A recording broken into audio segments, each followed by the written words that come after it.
After the end of World War II, American generals ordered engineers to construct a vehicle similar to that of the M24 Chaffee tank, but with a more powerful gun. The first result was the M41 Walker Bulldog in the early 1950s. Because of its heavy weight, which affected its ability to support a parachute, there was dissatisfaction in its design. In May of 1952, the government requested the creation of a tank that would weigh 20 tons and come equipped with a 90mm gun. This request was later revised to have the vehicle weigh 18 tons with a 76mm gun. The following summer saw a large number of T71 projects. Only 3 of the best projects were chosen, one of which would later be designated T92. The other 2 designs were completely unique from one another. Cadillac proposed to use a more classic layout with 4 crew members. Detroit, on the other hand, designed their vehicle to have an oscillating turret with an autoloader and reduce the amount of crew to 3. Unfortunately, due to financial problems, these designs never became a reality, and the projects were closed in January of 1956. In reality, the T71 was nothing more than some blueprints and a model. Technical characteristics. We'll judge the tactical and technical characteristics of the T71 and compare it with other Tier 7 light tanks. A score of 10 will be rated best, while a score of 1 will be considered low. Hull traverse speed is 54 degrees per second, while the turret speed is 40 degrees per second. The T71 speed limit is 64 kilometers per hour. Its view range is 400 meters, which is a great range for a light tank. Aiming time is 2.3 seconds. The dispersion is 0.38 meters when fired at a distance of 100 meters. Penetration by a standard shell is 175 millimeters. Alpha damage, 150. Its armor is 25 millimeter at its thickest point, making the T71 vulnerable to high explosive shells.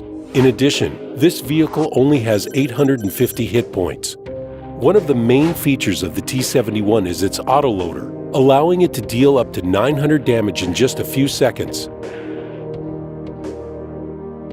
The reloading time takes roughly 2 seconds, but the loading time of the entire drum takes 20 seconds. Like many other light tanks, the pros of the T71 are its maneuverability, view range, and its accurate gun with an autoloader. Its cons are thin armor and a small amount of hit points. The T71 excels on open maps, yet can also be effective on city maps thanks to its maneuverability and great gun.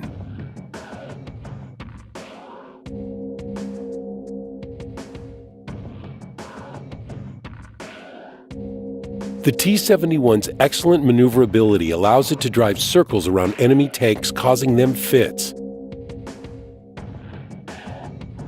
Like most American tanks, the T71 has a great vertical elevation angle. This allows it to shoot at enemies by peaking its turret over cover. The autoloader gives the T71 a great opportunity to keep dangerous enemies without tracks for several seconds, or by shooting at enemies' fuel tanks to set them ablaze. One of the most important and effective tactics when playing as the T71 is to distract other enemy tanks from shooting at allies.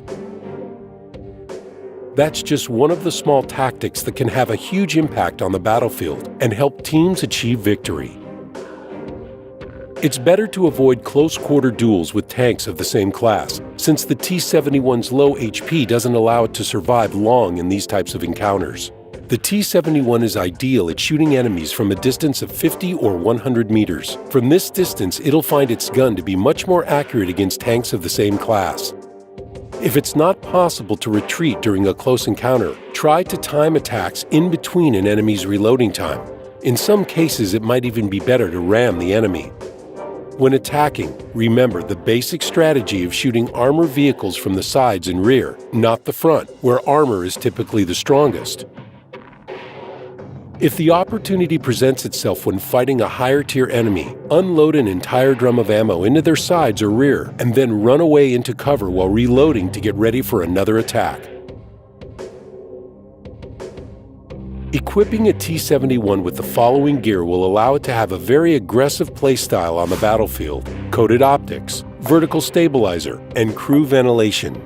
Whereas if the T-71 is equipped with a camouflage net, binocular telescope, and crew ventilation. That sets it up to be more of a passive participant on the field. As for crew skills, the following is the most effective. When listed as a top-tier tank when playing on a closed map like Himmelsdorf, it's important to take the central square. This allows the T-71 to scout enemy vehicles in their base and then retreat to the railway. It's important to play aggressively and without mercy. If the enemy push past the 7th line, proceed to their base and capture it while destroying any artillery in the surrounding area.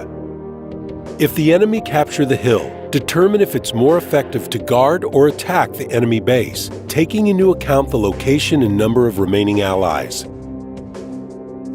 When listed as a low-tier vehicle, play cautiously, knowing that a single shot from any enemy tank will destroy the T-71. So once the center of the map has been successfully scouted, retreat and guard the base. Keep an eye on the minimap and the location of allies. If possible, assist in attacking along the flanks or eliminating artillery placements. In addition, remember to avoid heavy tanks whenever possible. If enemies rush the 2nd and 3rd lines, attack enemies through the spaces between buildings and continue spotting enemy locations to assist allies.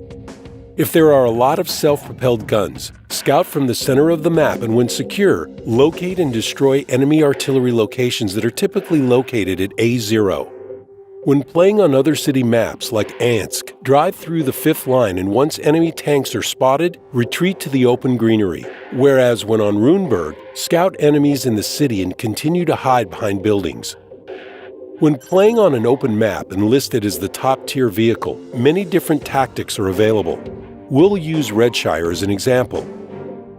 Get involved in the battle, move fast, spot enemy tanks, and if possible, open fire.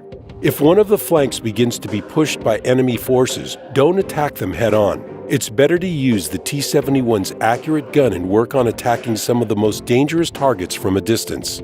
Remember the weak armor of the T-71, so be sure to keep moving to avoid being hit by enemy shells. If allies capture G5, scout for enemy tanks located on the 1 line by driving through K1 to K2. If the enemy manages to get past the flank, retreat to K6 from where they can be scouted.